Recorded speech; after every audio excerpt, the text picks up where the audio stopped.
एक तो होती है पेट की आग, एक होती है सपनों की आग। और यही कारण है, सच्चाई भी यही है दोस्तों, कि इस दुनिया के 1% लोगों के पास 99% पैसा है इस दुनिया का। और कारण ये है कि उनके जैसे एक भूखे आदमी में आग होती है ना, कि अगर उसको रोटी नहीं मिलती तो फिर वो चोरी भी करने के लिए तैयार हो जाता है, भीख भी मांगने के लिए तैयार हो सकता है, जिसको कहते हैं साम दाम दंड भेद। वही भूख अगर आपके लिए अपने सपनों की है ना, तो आपको वाकई में कामयाब होने से कोई नहीं रोक सकता। बहाने वही बनाता है जिसके पास यहां पर आग नहीं है, उसको प्रॉब्लम लगती है चीजों में। जिसके पास आग है ना, उसे कुछ नजर नहीं आता दिल्ली है या भागलपुर है, उसे नजर नहीं आता। मैं खुद अपनी बात करता हूं, स्कूटर के ऊपर मैंने डायरेक्ट सेलिंग की है दोस्तों सालों साल। और जब मैं स्कूटर पे काम करता था तो मेरा एक गोल्डन रूल होता था, मुझे यहां से रोहतक जाना होता था, मेरठ जाना होता था, सोनीपत जाना होता था, 70 किलोमीटर 80 किलोमीटर 90 किलोमीटर का डिस्टेंस होता था। मैं क्या करता था, जो पीछे का जीरो है ना, उसको तो मैं मानता था ये तो जीरो है, जीरो की कोई गिनती नहीं होती। तो 90 किलोमीटर कितना किलोमीटर बन जाता था? 9 किलोमीटर। इससे फर्क नहीं पड़ता स्कूटर चलाना है, 90 किलोमीटर नहीं जाना, कितना जाना है? तो इसको कहते हैं माइंडसेट। एक्सक्यूज नहीं है कि 90 किलोमीटर कौन जाएगा, कैसे जाएगा।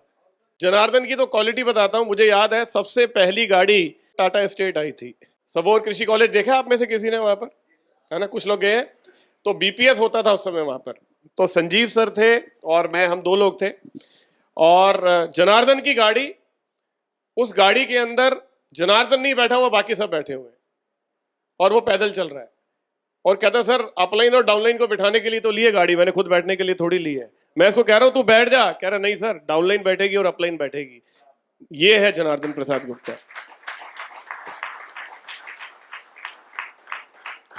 मतलब कितनी बातें हैं यार, जिसको लीडर। और ऐसे ही नेटवर्क खड़े होते हैं, ऐसे ही कंपनियां खड़ी होती हैं, बिना त्याग के नहीं होती।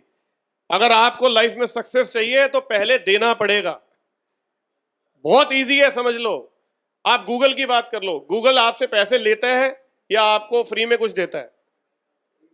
फ्री में देता है, आपको पैसा तो नहीं भरना पड़ता ना। तो उसने एक ऐसा सिस्टम बनाया कि कोई भी आए जानकारी लेकर चले जाए। पहले उसने देने के लिए काम किया, उसके बाद उसके पास इतना पैसा आया कि आप सोच भी नहीं सकते। तो अगर लाइफ में उल्टा है, मैं बाबा रामदेव की बात करता हूं, उन्होंने पहले पतंजलि कंपनी बनाई है, पहले योग सिखाया।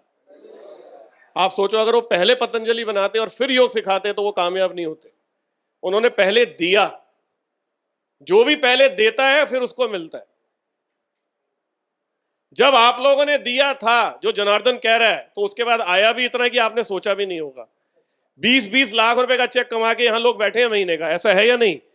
ऐसा है या नहीं? और आज जब 20,000 देने की बात है ना, तो जनार्दन यही कहता है रो मत, घबराओ मत, परेशान मत हो, क्योंकि 20 लाख फिर वापस आएंगे।